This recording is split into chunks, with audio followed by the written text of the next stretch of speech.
It's Wednesday on Your View. Welcome to the show. I am Murayo Afolabi Brown. As always, I have the ladies with me. Hello, Nima Akashadzivi. How are you? Hello. I heard that you were asking of me yesterday. Yes, I was. I was deep in the house cleaning job, so I don't have help anymore.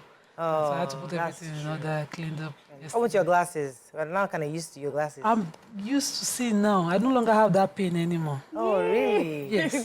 So I'm supposed to go get a new reading, but because I don't have the pain anymore, I'm just there. I've been trying to continue reading with my eyes and reduce the light.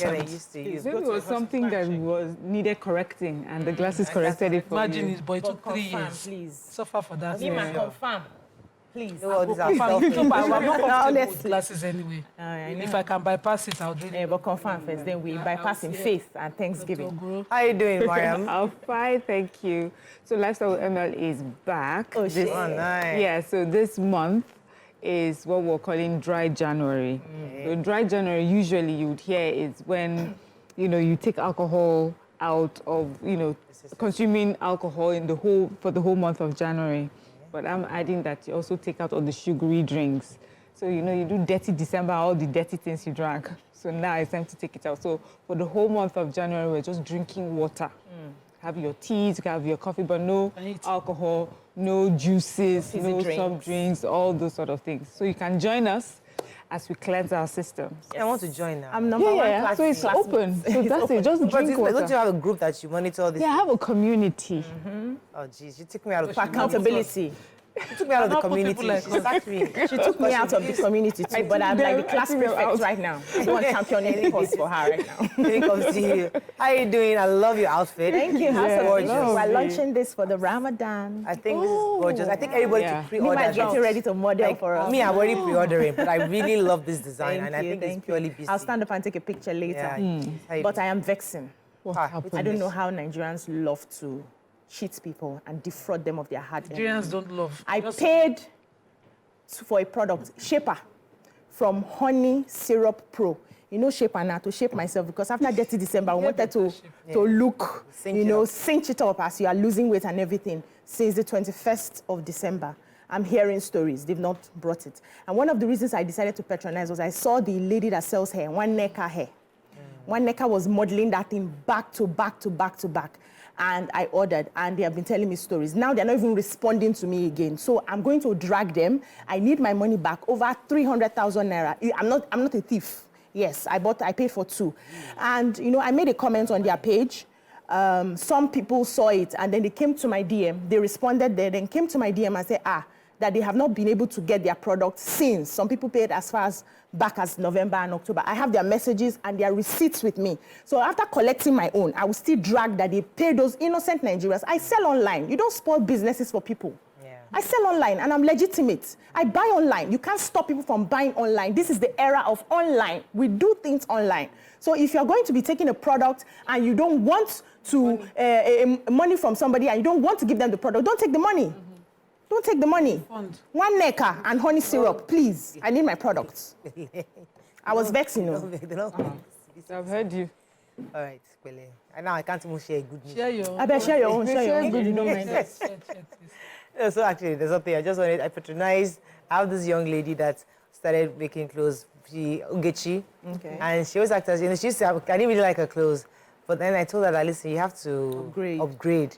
So she was so proud to tell me, I've gone back to school, I learned new things, try me now. I said, are you sure? Now I made this outfit for you, just to show her that I wore it today, Ogechi, I wore your dress. I love the color on you. Yeah. Color? And of course the cut is... Color is not my thing. I know, it's usually not... It's not my thing. Yes, it's not your regular color, but then I was... But it pops. Yes. It pops so. I thought the red would kind of contrast and I don't know. And you dug up our hair.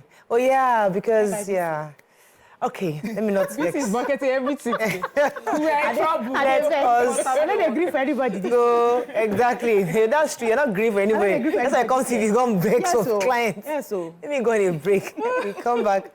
We go through the front pages of the paper. Stay with us. We'll be right back.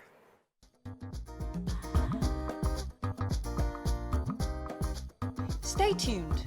Your View will be right back. Thanks for staying with us. All right, we're going to start with the nation.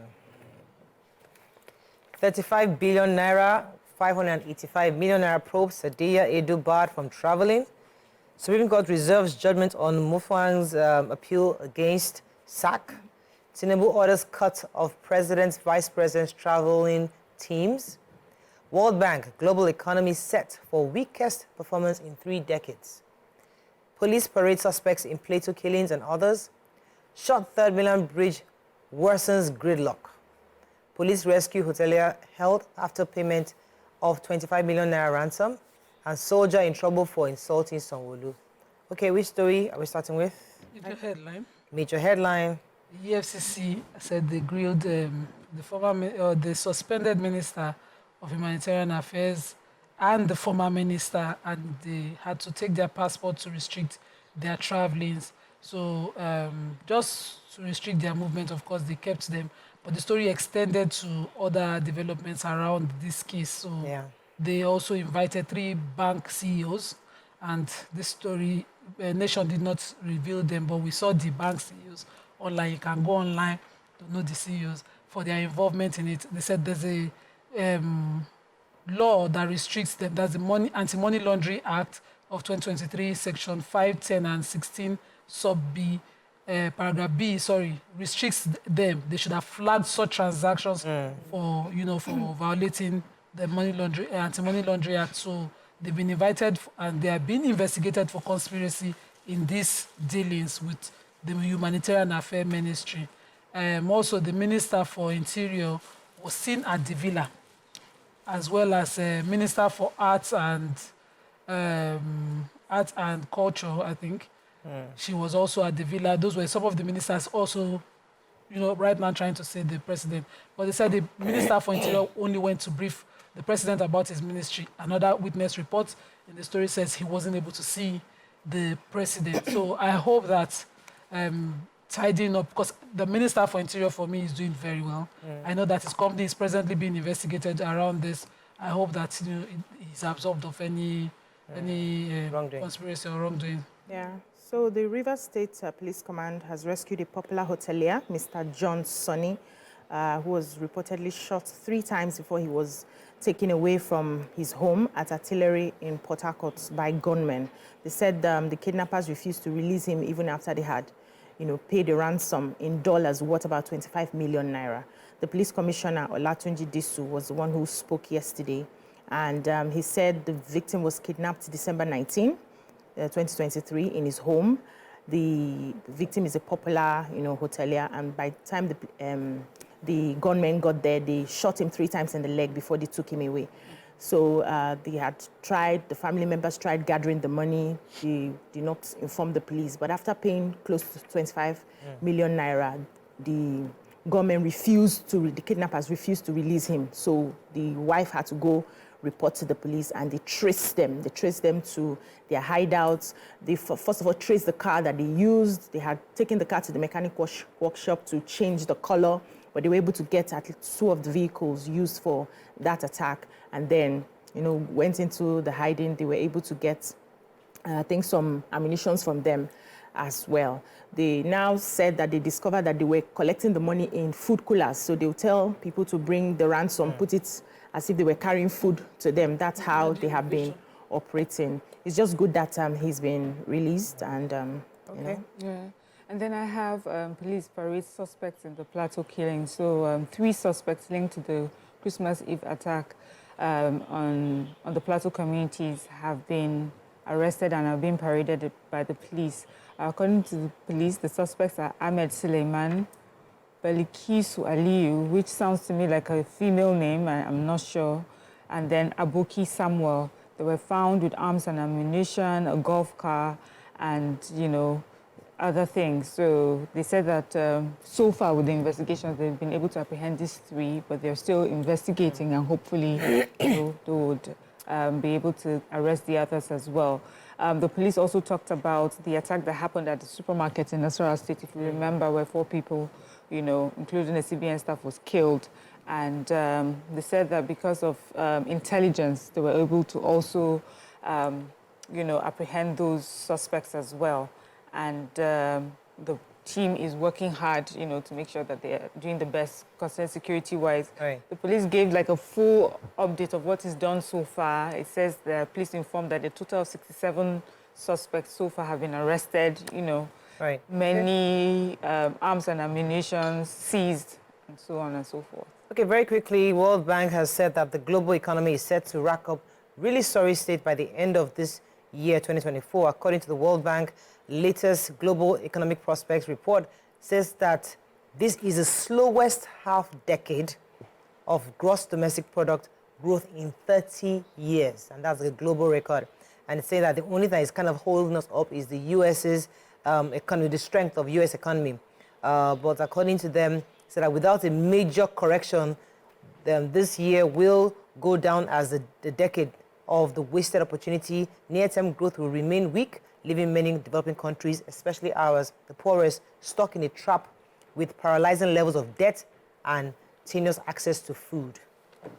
Moving on quickly now to the Punch. Humanitarian Ministry scandal, EFCC seizes Edu, former minister's passports. Picture story here. Police parade 3 suspects linked to Plateau killings.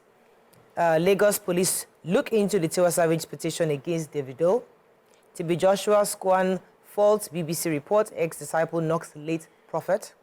85 abducted as bandits return to Kaduna Abuja-Expressway. Nigerians hail Tinubu as president trims foreign trips entourage.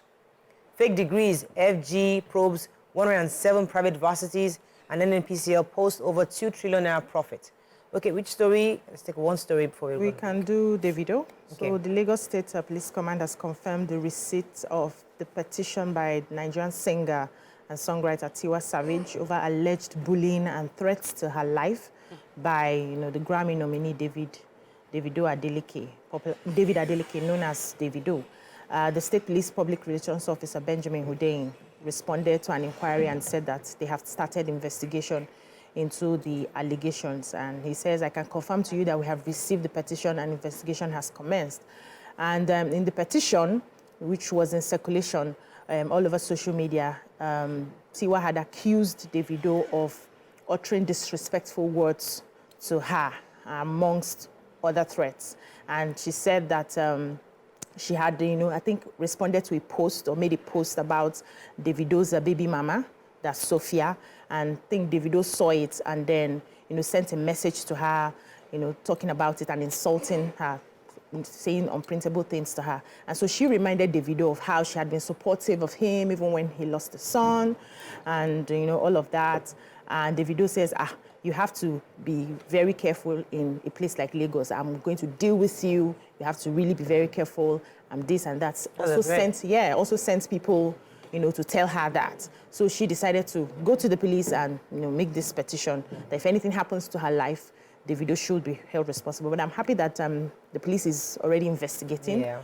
Let's just see how this works. Okay, let's go on a short break now. When we come back, we continue with our review. Stay with us. We'll be right back.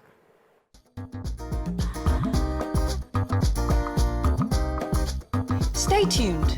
Your View will be right back.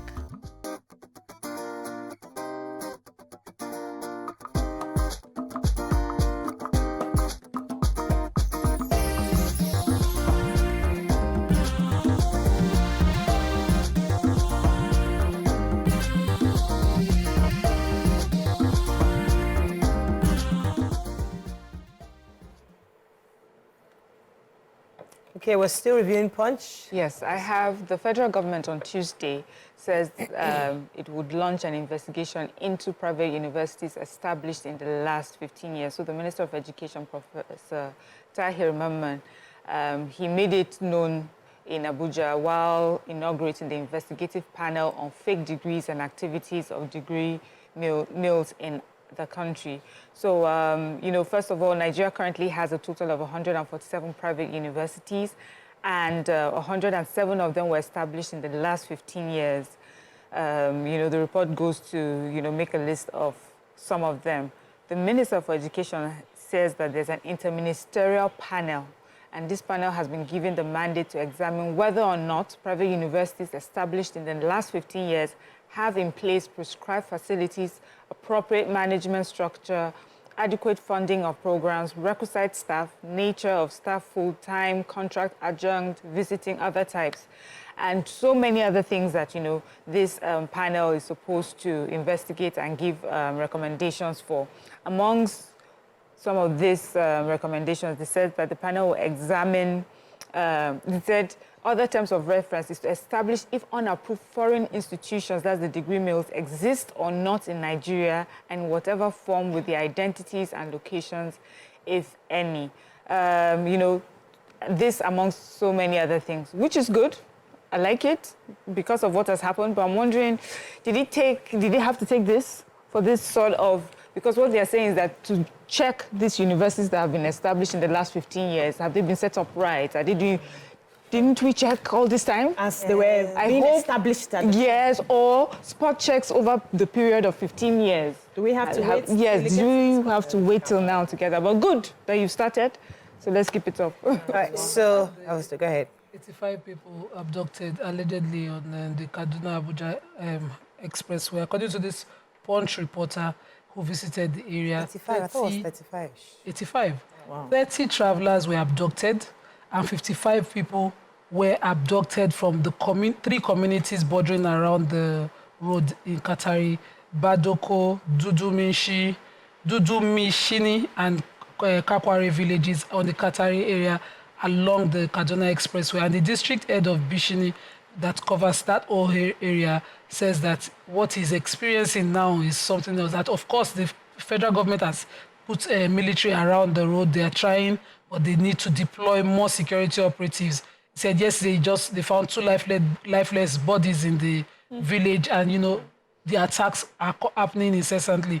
But the police command is saying no, but they didn't specify people that were abducted. They didn't even specify those that were killed. They just talked about had a gun dwell along the Kaduna Abuja Expressway with security operatives, and that the bandits were, you know, dealt with on the 6th of January. But they don't want to confirm the number of people abducted. My prayer is that, you know, God keeps us safe, and even though military are there now, these bandits are confrontational, but then the president must also look into stronger measures. That area and Plateau, there's so many places across the country that needs this attention. The public affairs analyst, member of the Synagogue Church of All Nations, Mr. Dari Adejumo, on Tuesday faulted BBC's documentary on the founder, TB Joshua. He described the documentary as unfounded, noting that the characters interviewed in the reports were unknown to the church. If you recall, BBC reports that no fewer than 25 persons gave eyewitness accounts bordering on allegations of sexual assault, physical abuse, faked miracles, and trauma allegedly suffered in the hands of the late pastor, TB Joshua. BBC, according to this spokesperson from SCOAN, I said that BBC has compromised their lofty principles by descending into fictional narrative and propaganda, thus turning itself into a weapon for a hatchet job as gangsters in the garb of journalism. However, another person, a former disciple of TB Joshua, Paul Agoma, who spoke to BBC, insisted that the allegations were true, adding that he had to go into hiding for 8 years after speaking out as his life was under threat. So I was expecting SCOAN is supposed to debunk and say they're lying. Yeah. But if SCOAN themselves can carry out an investigation and show us if those things are non-existent. I grew up in Alimosh. I didn't like the airiness around that place. So what is that? The responsible thing for the church to have done. The responsible thing for the church say we have seen it and we'll investigate internally and also get our own response. But hey, I can understand their own. You want to investigate the dead? To find out, investigate the faces, to see who else can share a story like this. To even say that they don't know the faces. Including there was one that was a reporter that she was a reporter for the church. She was also interviewed. So including a stepdaughter. Yeah. They don't know the faces. Wow. He plants you. Oh, wow. Daily Sun. Oh, wow. Degree Bazaar. FG probes private varsities and others. Tinubu slashes international domestic travel delegation by 60%. EFCC quizzes detains Beta Edo. Gunmen kill traditional chief in Ogun. Court declares Anyanwu as PDP national secretary. Supreme Court reserves judgment on Mufwang, Omagege, and Gbagi. Tiwa Savage petitions police, says Davido should be held responsible if anything happens to her. And Kalu drums support for Tinubu, donates security vans to police.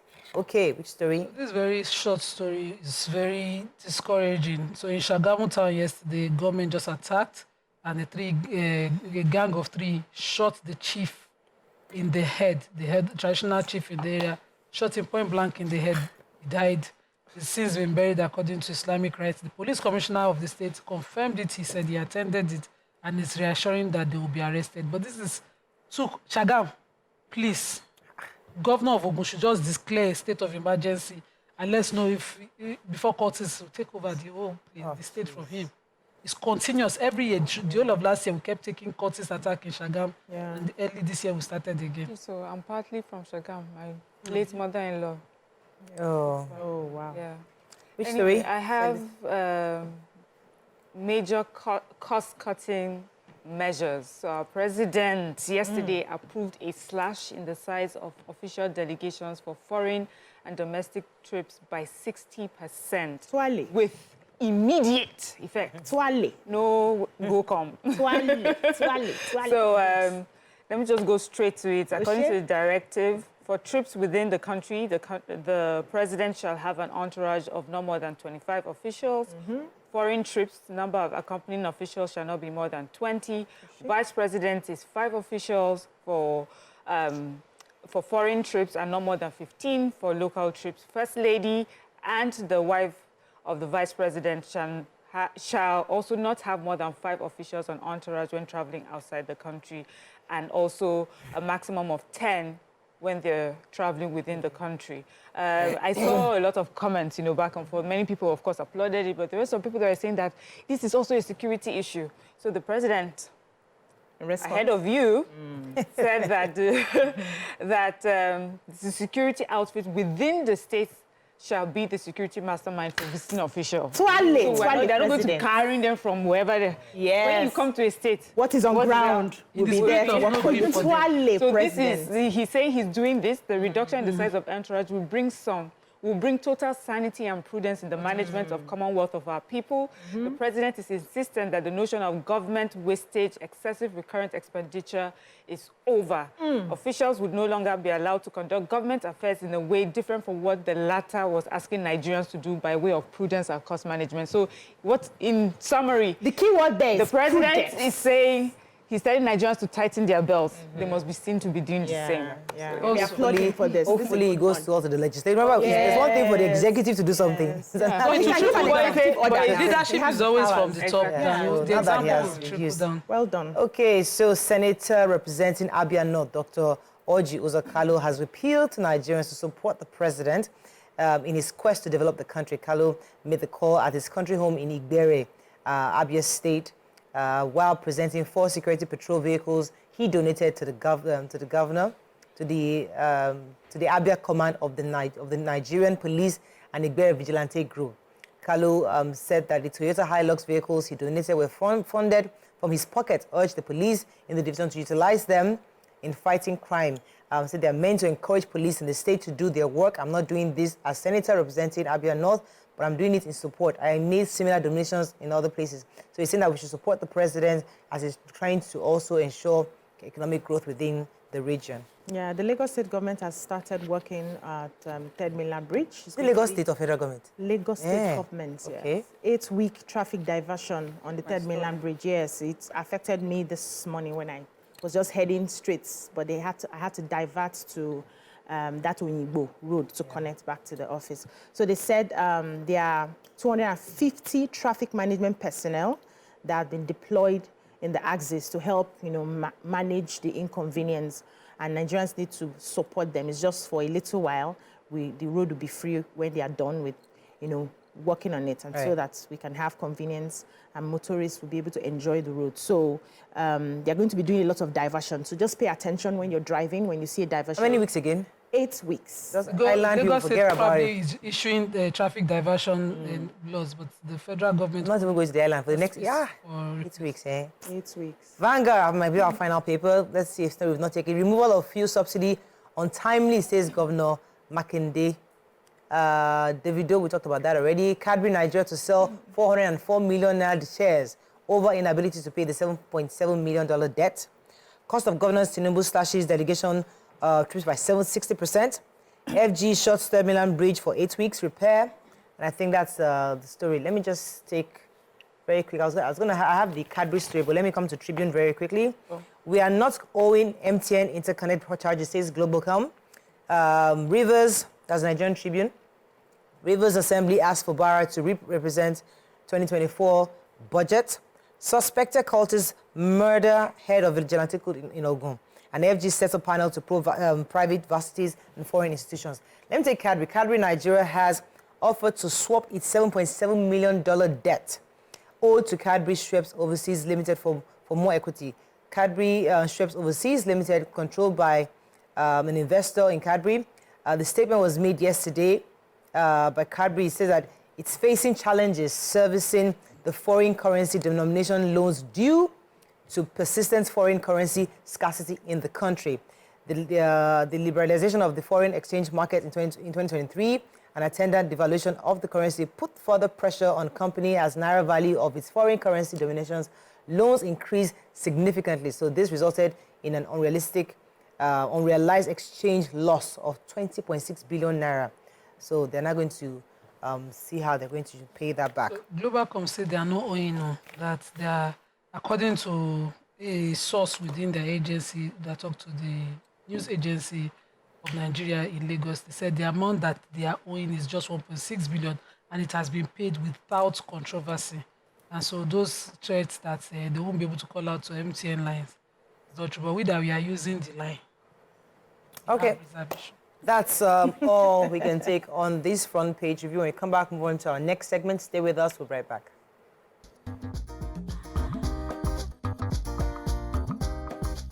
Stay tuned. Your View will be right back.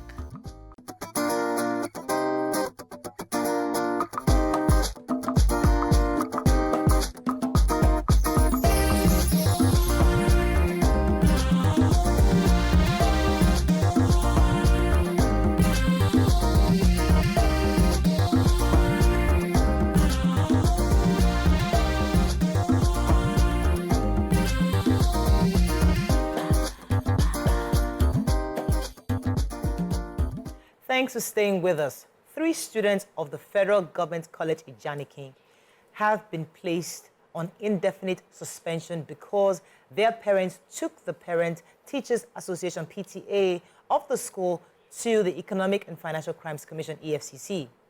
Join us on the show are the parents of suspected students and the PTA, suspended students actually, and the PTA chairman of the school.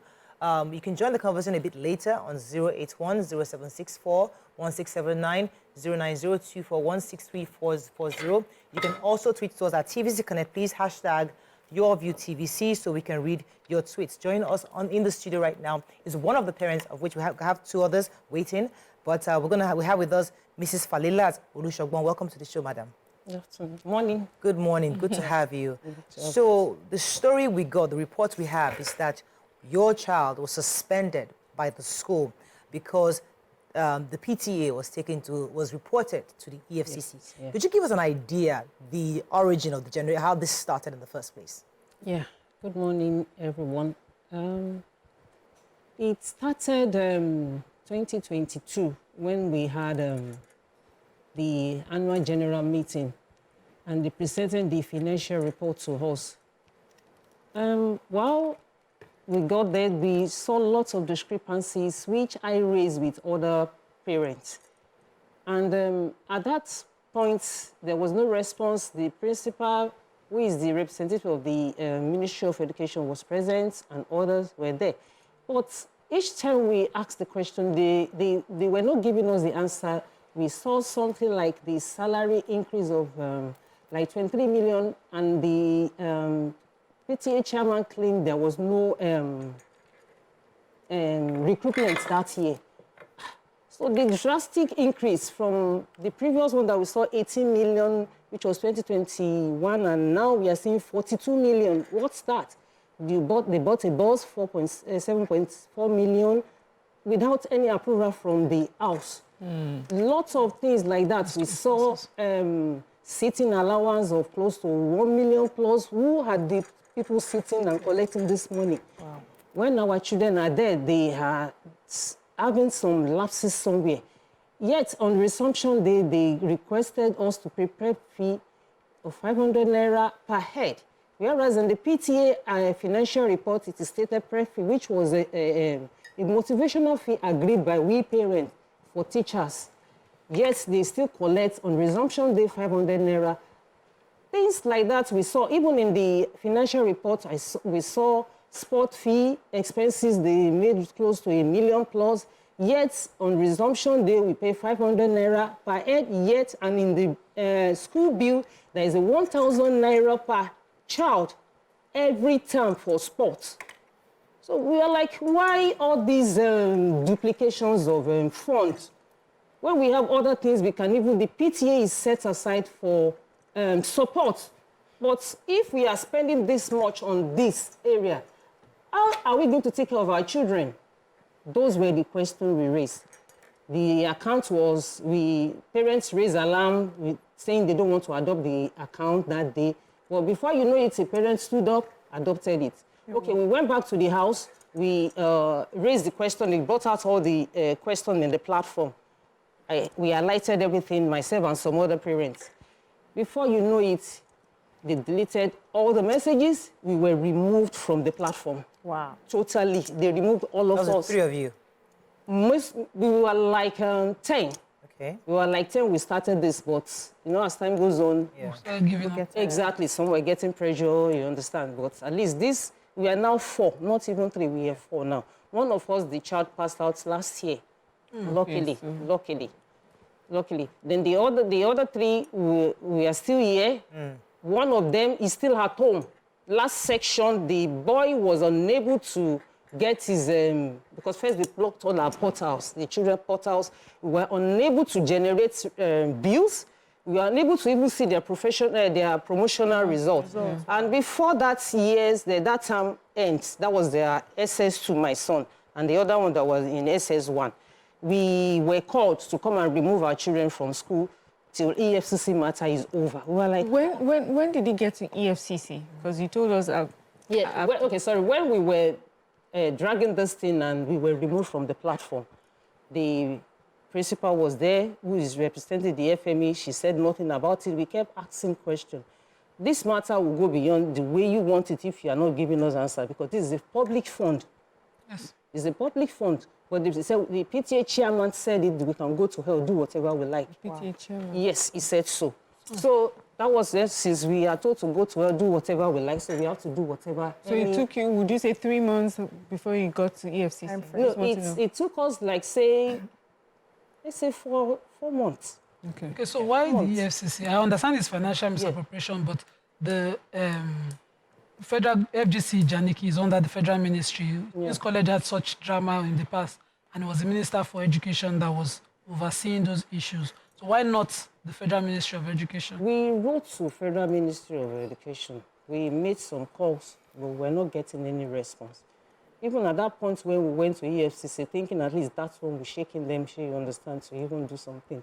But they weren't, so we've been writing letter to the Ministry of Education, but nothing has happened. Nothing has happened. The new minister? Nothing has happened. Even when the new minister came on board, 2 weeks after he resumed office, he did another letter. That was after the case was at the EFCC. We still made an effort for the new minister to know what is happening, that they should just come to our head and... Sorry, I need to understand, how long has your children been suspended? Since 2022 or just last year? The portal was blocked in 2023. The third term results up to now, we have not seen it. Their promotional exam. That was last year. That was last year, because we were called to come and remove them from the exam class, and we're like, no, there is a voice note to that.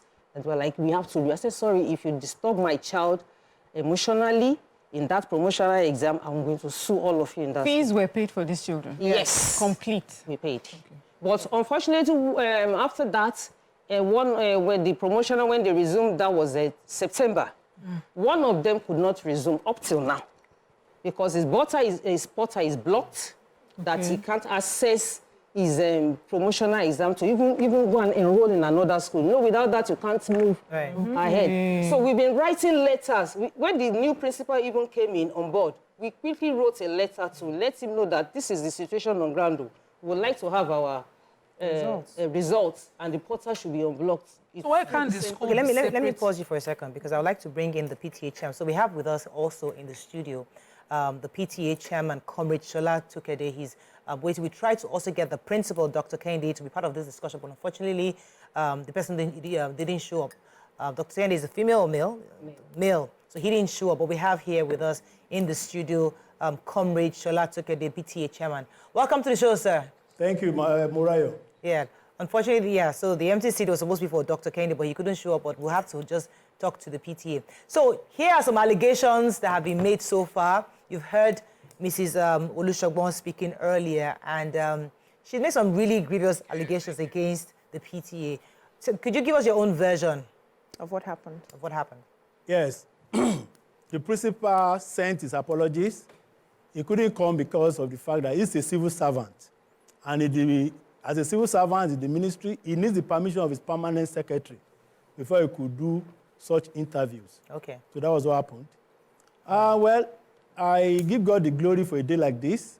I came here not to be talking about FGC case or suspension per se, because I don't manage the school. I just happen to be a parent just like every other person. Okay. And I was privileged to be elected to be the PTA chairman. Of course, my responsibilities are to ensure that we support the school in all ramifications, whatever we could do, to try and bridge the gaps where the ministry couldn't, because we know the paucity of funds and everything here and there. So to collaborate with the school and assist them wherever there are lapses. We have been doing that since we came into office in November 2021. We came into office, the genesis was very funny.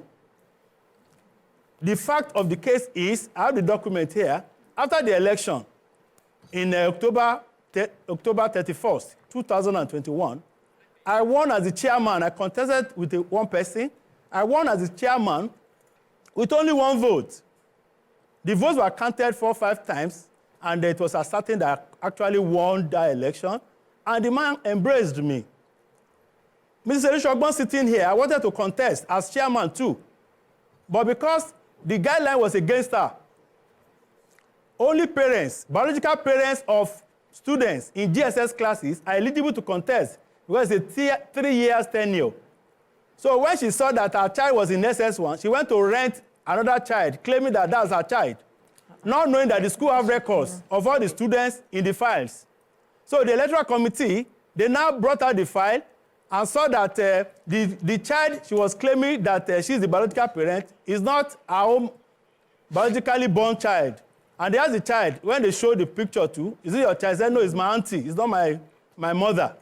So that was it. She was disqualified. Likewise, Mr. Douglas Dano, who wanted to go for treasurer as well. Comrade. Yes. We're trying to focus on what happened concerning the allegations of the financial misappropriation she Yes, alleged. I will get there, please. I need to illustrate the genesis so that I know where we are coming from. Okay, sir. Okay. So after the election, we started working. We, the ground running, as they normally say, because there are so many gaps to be filled. So assisting the school, we did electrical repairs and many other things there that to make our children comfortable. That's our essence of being there anyway. And before we knew it, we got a letter from the Federal Ministry of Education that some parents, especially 2 of them, who were disqualified from contesting, they petitioned against the election that we had, then unjust disqualification of their candidacy. And the PTA, the Federal Ministry of Education now wrote us eventually that they didn't see anything wrong in the election that was conducted because there are guidelines that were followed and their representatives were there. 3 directors actually came from the Federal Ministry of Education. That's what they do. When unity colleges are having an election, they came, they conducted the election anyway, and they informed them via letter. I came with copies of that letter that they gave to us, that there's nothing wrong there, that their petition, there's no merit there. And we thought everything was finished.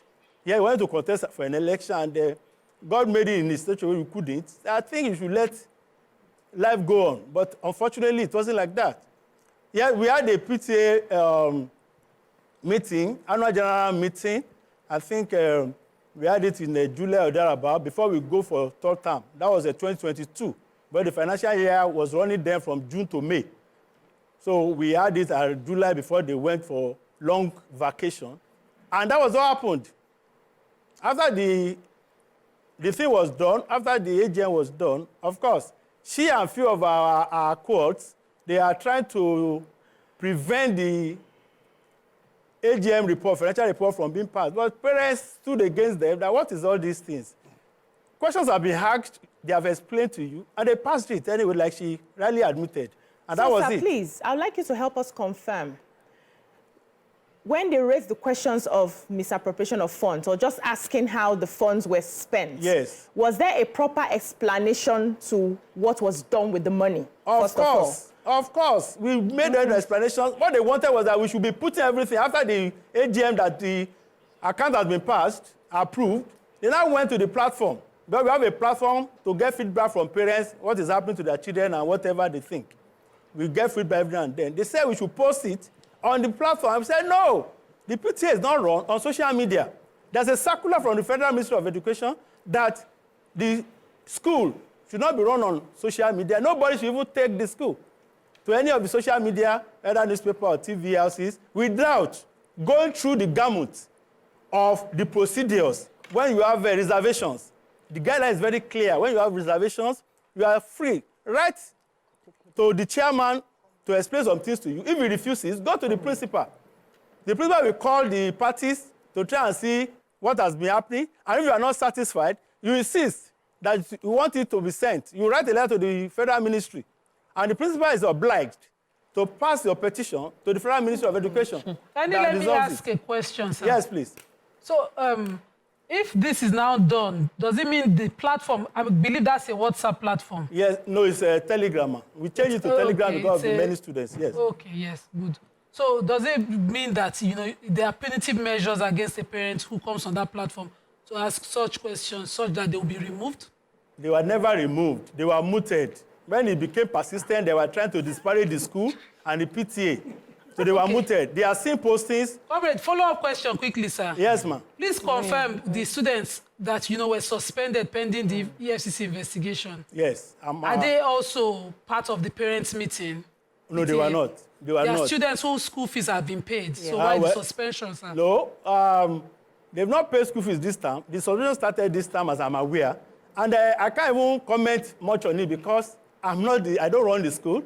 I'm not the school management. I came here basically to just put a stop to the lies being peddled all over the world. You understand? Just to trade the genesis so that people of discerning minds, they can make up their mind on what is happening. And be an activist. Comrade, yes. Were you aware of the suspension of these students? Children, yes. Yeah, when this came, I saw it on TVC News. So how did you step in? Because your job as a PTA, Parents Teachers Association, is to first of all protect the children in the school, the students in the school, and also give aid to the school. So how did you step in when you heard that students who were innocent of whatever happened within the group were suspended? I stepped in. Okay.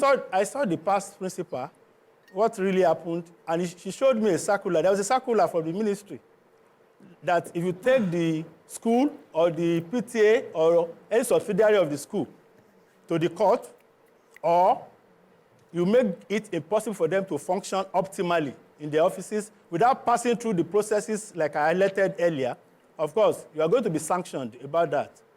So I was aware that happened to them, and all effort to make us see reason has failed, and we left it. Let the FCC take its course. Let's see what happens, and so while may I ask? Are you also, this punitive measure, does it also affect the child who is unable to access results so that they can even move to another school? I'm not aware of that until she's saying that now. But all said and done, like I told you, there were procedures that were not followed. Okay, let me pause you for a second because I'd like you to respond to what he said so far. I have two more parents who are waiting to talk, so I'll bring them in a minute. But let me get your own response to what he said so far before we bring in the other parents. Yeah, for what he has said so far, the election we have not, is that a reason why everybody has vouched for a position? Yes. And if you are out, you are out. Okay. So it's not a matter of, we have moved on. We have moved on. So why is this still bringing the issue of election to every matter we discuss? Is that the reason why the money was embezzled? That's the question. Why, if you keep talking about election, that's a done deal. It's done. I never contested. None of us ever contested that we were screwed out. Fine, no problem. But that does not mean, for all the allegations that I went to even stole a child or something like that, it's my niece. And I have evidence for that. So it's just a story they kept bringing up. And that's even a done issue. I'm saying, if after elections have happened and ended, there's a notice of any financial misappropriation, yes, so that's wrong to question it. So that's what so let me ask you a question. Yeah. Was there an official response from the PTA to those allegations of this financial misappropriation? They never gave any response. What was the response they gave, at least to give you, what exactly was said? Because he's saying that they explained to you already. They didn't explain anything because we were like, okay, like the salary now, when we had, we claimed there were no increase in staffs. They didn't recruit any staff that year. So the question was, how come can we have the staff list? Can we have all that, which was never provided? He said you didn't write a formal letter. He said that the platform where the questions were raised is not the official one. That he wanted a letter. So did you later write a letter? We were not supposed to write. At the AGM, you ask questions when you see a financial report. You pick up all the figures, the discrepancies, you raise it, for clarity. That is what we are supposed to not to even write any letter to that effect. But while we were asking that question, they kept saying they've given us a figure. Said that and you should take the figure and move. Yes. You were muted.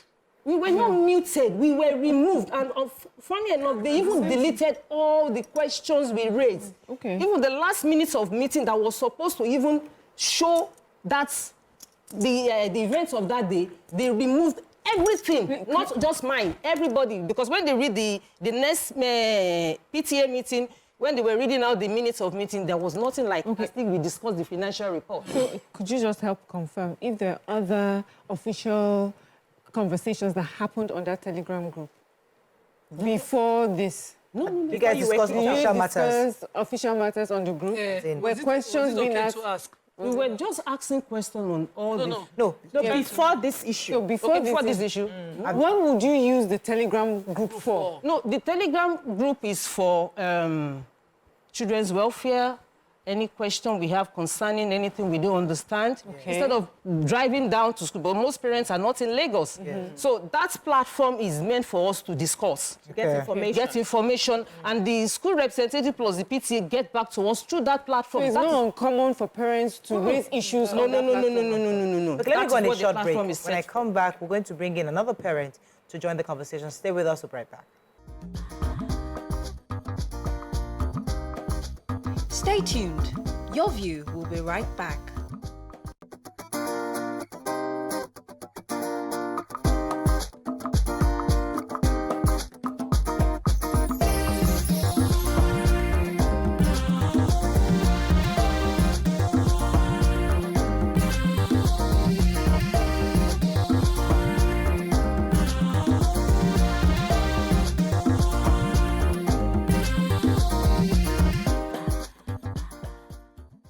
Thanks for staying with us. We're still on this Ijaniki matter, and we're having another parent join the conversation. Mr. Pius Soje is also one of the petitioners. Good morning, sir. Are you there?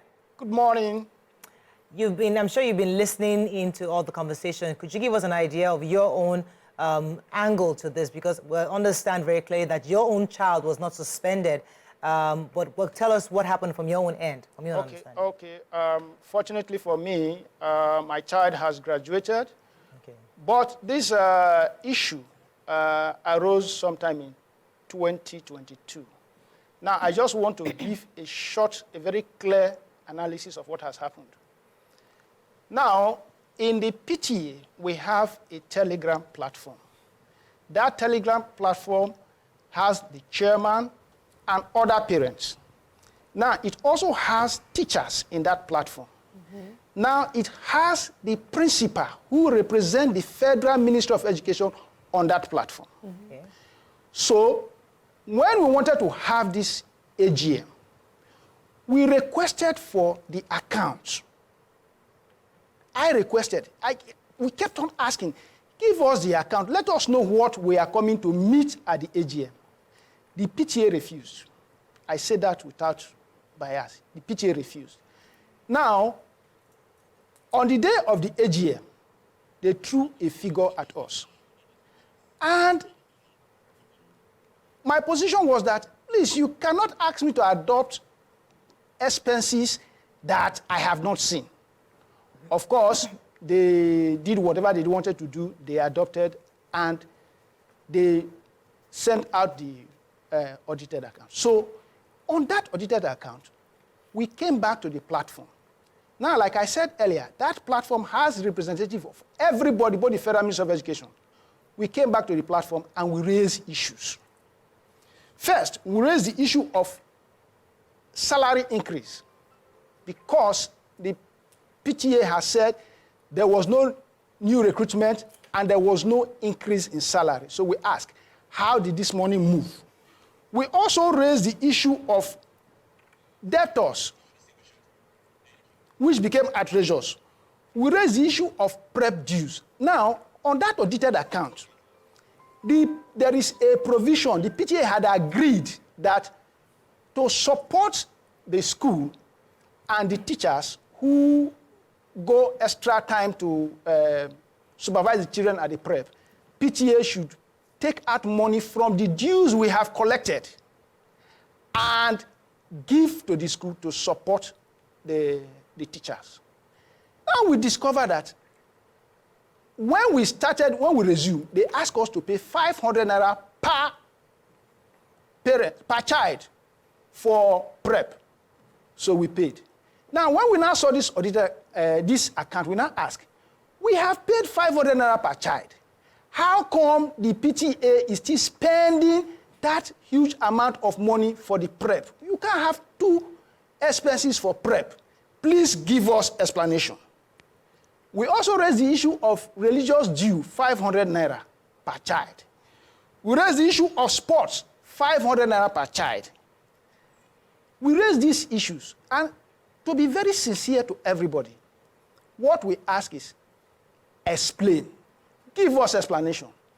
If the PTA had come to say sorry, that 500 naira, the money from the PTA allocation was not enough, so we said we should add to it.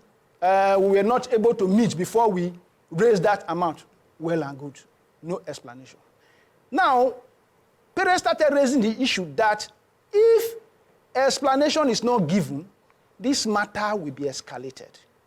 I personally recall clearly what I said that day on that platform.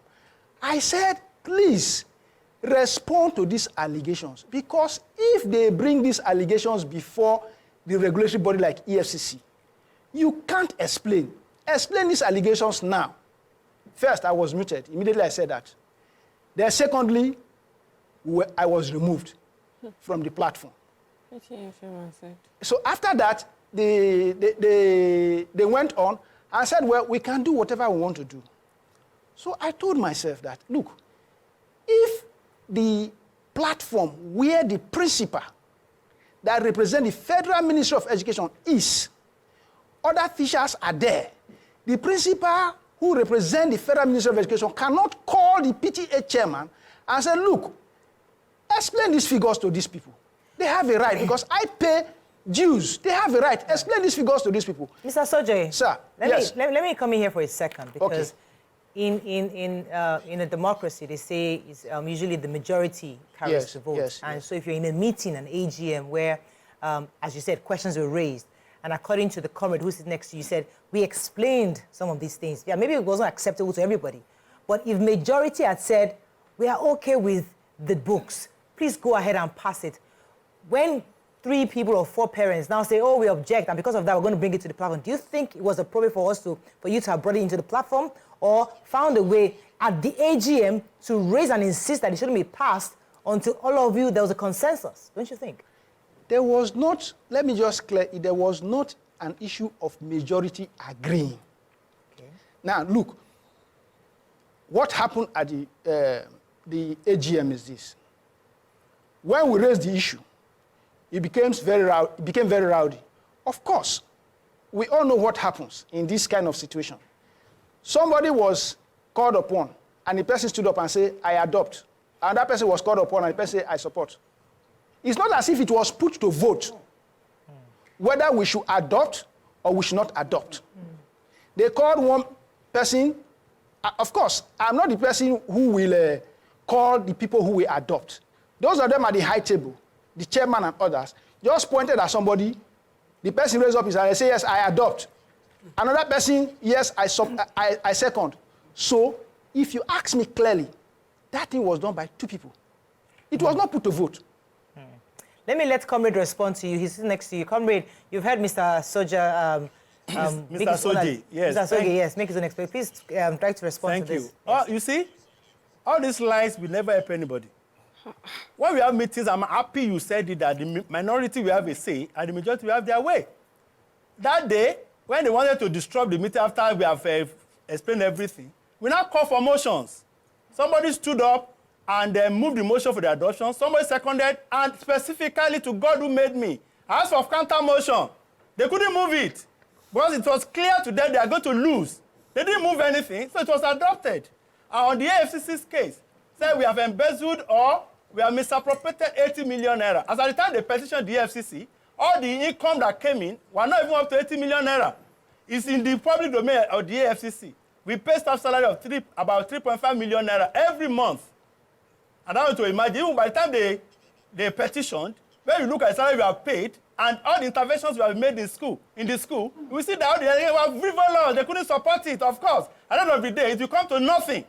My only concern now is the innocent child. That is Olusogbon's boy, very brilliant boy, who would have even been senior prefect anyway. But you can see.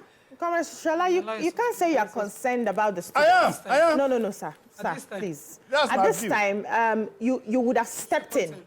You would have found a way to explain to the school that the activities of the PTA should not affect the students. That's what is supposed to be your job as the chairman in the first place. So you can't sit here and say that you are feeling for the child when this child is not allowed. His name was taken away from people who are going to be writing WAEC. Wow. If this child was your child and was suspended, Yes. would you sit down and say you feel concerned about the child? Or would you have done something about it? They came in. They came into the school because of their children. If their children are not in the school, they would have been part of the school. You understand? So I explained this to you. Of course, we met at the DFC's office sometimes, and something they asked us to do informal discussion among ourselves. She knew what they told her about the petition itself, but I don't want to dabble into it. Time will vindicate everybody. We know who's guilty and who is not. You understand? Sir, you didn't answer my question. You are saying they came into the school because of the children. So should the innocent children suffer for what is going on in the PTA? I just want to get that clarity. No, it's unfortunate, like I said. You understand? It's unfortunate because the lawyer is beside me here, and I have an element of law in me as well anyway. That's what we call vicarious liability. You understand? That is what she has brought for her child. Because the ministries, whatever, is very clear about it. Comrade. There are processes to follow. You didn't follow the process, Comrade. Yes, please.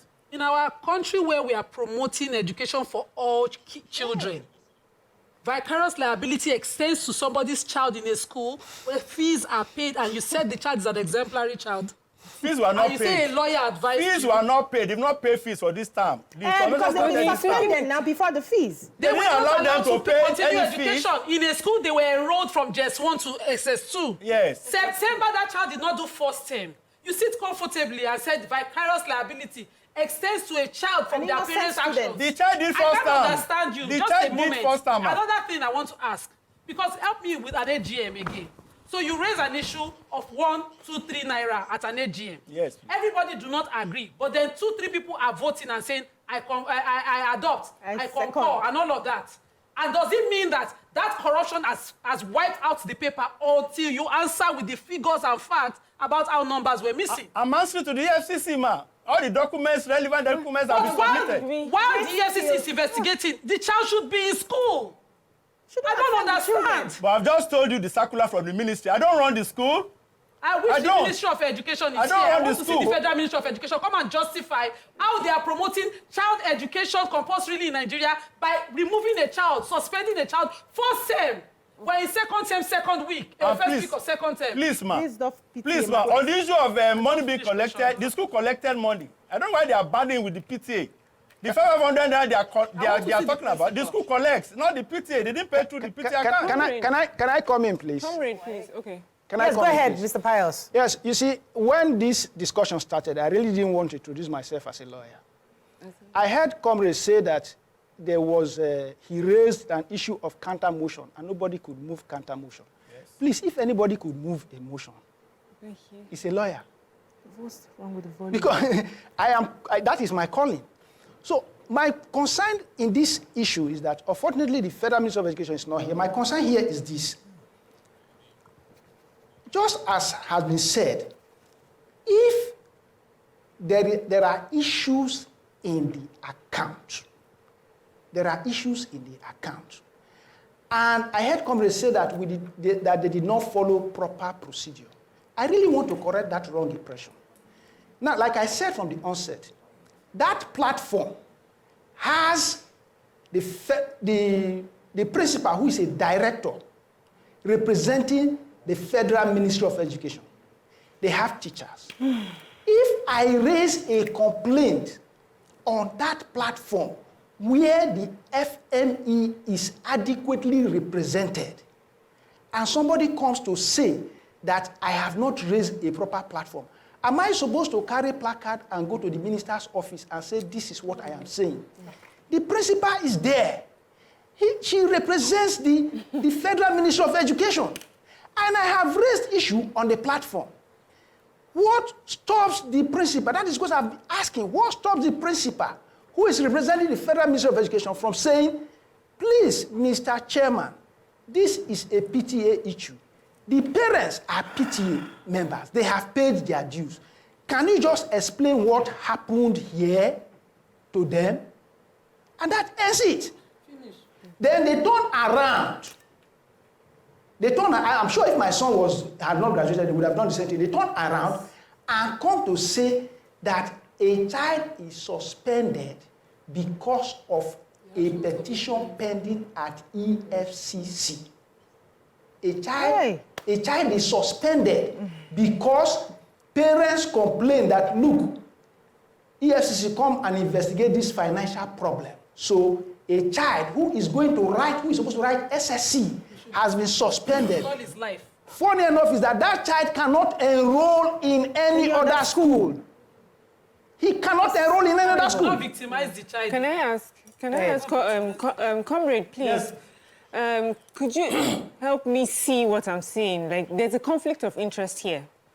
You are the chairman of the Parents Teachers Association. Yes. You are meant to represent parents as well, the interests of the parents and their children in the school. Now a child who you've agreed, shouldn't be sent out of school, has been sent out of school, and you haven't done your job in protecting that child. Do you think you should still be the chairman? Because in this case, it seems that, there are conflicting interests right now. Would you just rather maybe align with the school right now and allow someone who is able to put the child first, the interest of the child first, to step in just for this period? And then secondly, doesn't it do you justice if you responded, to these allegations of discrepancies? Your integrity, your name, your person, you're sitting on television right now, and people are hearing that there are discrepancies concerning funds. And we have yet to hear anyone say they have received something tangible from you or from the PTA showing how this money was spent. Thank you. You are aware that we had an AGM where we explained everything. They asked questions, and the account was certified correct. So if some group of parents after now rabble-rousing up and down, it doesn't bother me again. The account has been passed. You understand? And when they went to the EFCC, fine. Are you aware they went to court too? They took the school to court. Sure.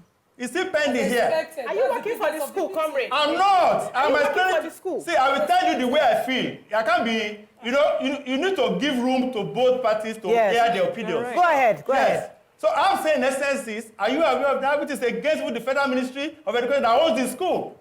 It's not a private school. It's a public school owned by the Federal Ministry of Education, and they regulate it. our conduct and everything.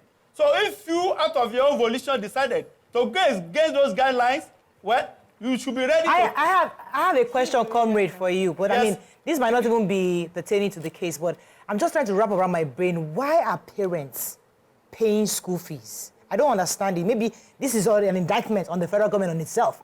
Why is the PTA the one collecting funds to pay teachers? I have an issue with that. I don't understand. We don't. They don't.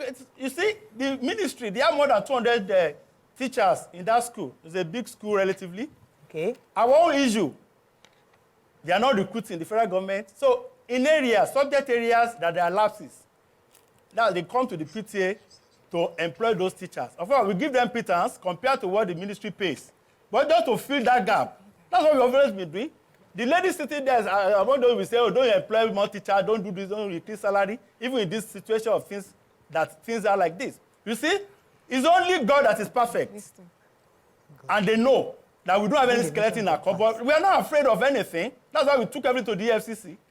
The case in court, there was a circular from the ministry that any parent that takes the school or PT or anything to court without resolving it internally, this child should be suspended till the issue is resolved either in court or with the FCC. It's very clear about that. Like I said before, I'm an activist, and I know what it is. I am a human rights crusader. But my hands are tied here, definitely. I like that you mentioned that. So you're saying categorically that there's a rule of the federal law. Federal Ministry of Education, yes. Federal Ministry of Education yes, has a punitive rule if a parent were to raise an issue in court yes. over their Against child. the child. Yes. Against the child. Until it is resolved, the child should not be in the school. So that's, I'm going to wait for the Federal Ministry of Education to respond. Okay. Also, you said that at the AGM, the financial misappropriation was answered. It was cleared and certified. Cleared and now the account approved. By who? You said? By who? Who by parents. When we ask for motion and counter, you know when there are disagreement like that, to solve it, you ask for motions and counter motions. That was what I did. Motions and counter motions clear figures miscalculations. No. So, a person just raises a motion and says it's not 2 naira, it's 5 naira. Please. And the person counters the motion and says no, it's 3 naira. Failure to counter clears the... No. They raise questions and we explain those where they are not clear about. Do you have books about monies paid? Because, you know, when monies are paid, there should be books. Of course. Okay, so did you make the books public? You said? Did you make your books public when yes, questions were raised? In the accounts, of course, in the accounts. How much came in? Let me get Mr. Piles to confirm. Let me get Mr. Piles. He said that they made the books available. Did you receive it? Let me also come to you, ma. Did you get the books? No. You didn't get it? No book. Mr. Piles, there is no book. You see, there is no book. I mean, for crying out loud. There's no book. What I have said, and I will keep saying, is this. Fortunately, you see, when this issue comes up, they raise election.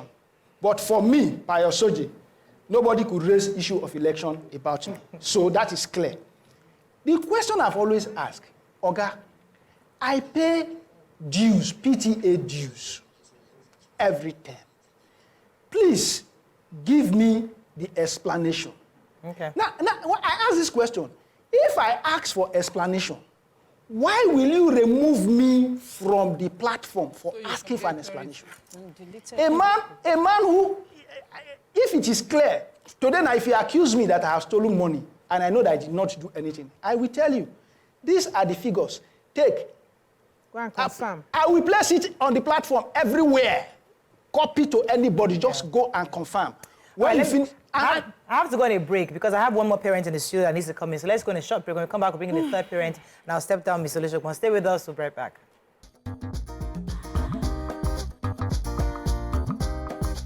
Stay tuned. Your View will be right back.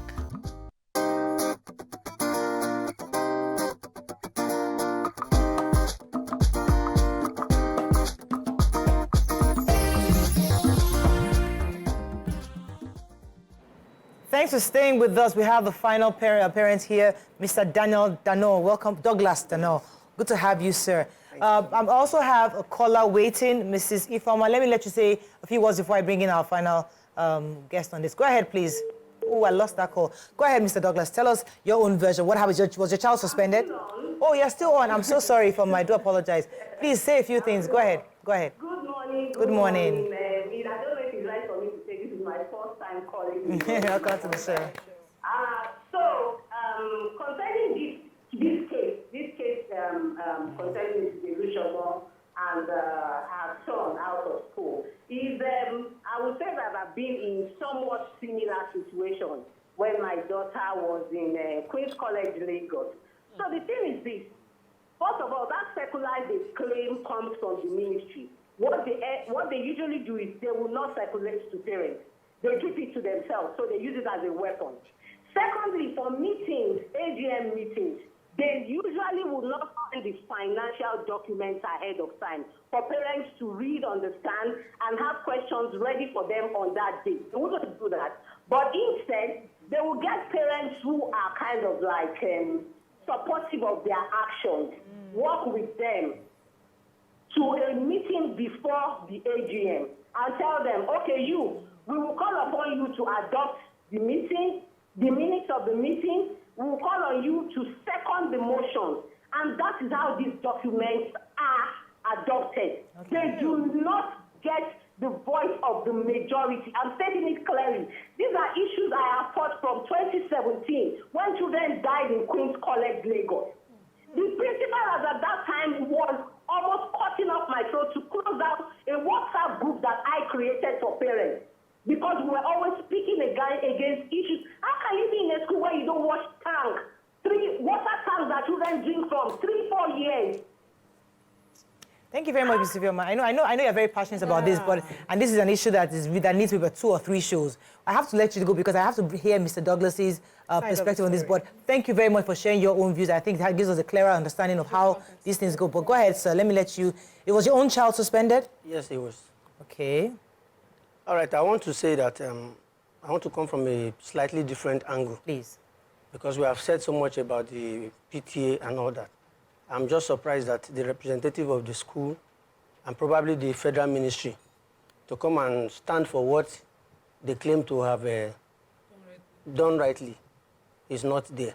First of all, nobody took the federal government college anywhere, apart from one parent that decided to go to court. And in any case, the letter we saw from that the PTA chairman is claiming, we saw that letter about a year or so into this matter. Okay. It was not like we saw this letter before, even if we saw it. Personally, I felt this child has not committed any offense. The parents are not owing. Yeah. And there's nothing on ground to make these children bear responsibility for the actions of their parents. To start with, the EFCC or the court is not a shrine. They don't kill people there. It's not where they poison people and kill people. Yeah. So I don't see why it should be an offense for somebody to approach the court for an action that he considers wrong, or the EFCC for financial matters. If you cannot go to the EFCC for financial matters, where can you go for issues concerning financial misappropriation? The shrine. So nobody took the federal government college anywhere. Yeah. Not the principal, not the school, apart from one parent, and it was on another issue entirely. It wasn't concerning these matters. And when the principal came on board, he invited us for a meeting. We went to him for that meeting. We spent about 1 hour, 30 minutes, and all he kept telling us was, go and withdraw that matter. If you want your child to remain a student in this school, I am saying it live on TV. If you want your children to remain in this school, go and withdraw that case. Who said this exactly? The principal. Principal, Dr. Kennedy. The present principal. Fabuyi or something like that. He said it to all of us. In fact, when he came, we wrote a letter reporting that our portals were blocked. That letter was duly acknowledged. It was received. We thought maybe the meeting was about that letter. Nothing about that letter was mentioned. When we got to the meeting, he asked the barrister we asked the barrister to speak on our behalf to let him understand what has been happening, which he did. Immediately we finished, he said, can he advise us? We should go and withdraw those children, withdraw this matter from the EFCC. If we want these children to remain in this school, that we are in court and we are here now because these children are here. The same thing the PTA chairman is claiming now. It's the same rhetoric, that you are here because the children are here. If the children are no longer here. So who speaks on behalf of the Federal Ministry of Education in any of you? Who received? As I said, we had invited the principal, and for whatever reason, he couldn't show up. No, I'm saying, the Federal Ministry is the regulatory body for unity schools. We've had this with the QC in the past about the dirty tank that the caller mentioned, and some embezzlement that happened within their PTA as well. And I didn't see the side of the federal ministry. Where I want to believe that the present minister for education, Tari Maman, is an astute educationist. He was at the law school as chairman at the law school at the time. So I want to know what exactly is the Ministry of Education under his watch doing on this issue? This matter. Well, so many letters were written. When the whole thing started, even during the election thing, we sent messages, even WhatsApp messages were sent to Binta Hajia Binta, I think she's the permanent secretary, to the minister there. And the only response I got personally was okay. That's what she just said, for all the complaints. And we didn't hear anything from them. After about 7-8 months, we now saw a letter that they purportedly came from the same, she was the same signatory to that same letter. So I don't know the channels that we're supposed to go What was to. the letter? Was it saying that there's a punitive measure against parents who are in court over their kids? Did it at any point I say that your kids will have to suffer for the consequences of you? Yes, he said they will have their children withdrawn from the school until these issues are resolved. And personally, I was like, this is not reasonable.